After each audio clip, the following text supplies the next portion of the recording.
Dabar tikrai pamečiau.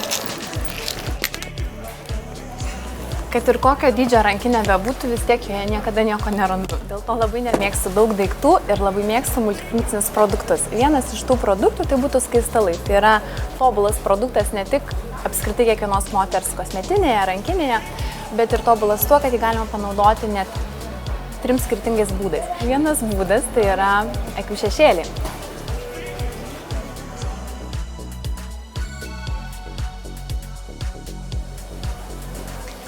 Antras būdas tai be abejo mūsų įprastas skruostam.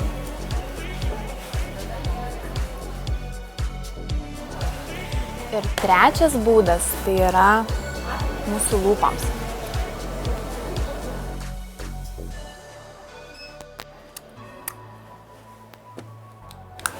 Štai visas makiažas yra sukurtas vien tik skaistalų pagalba.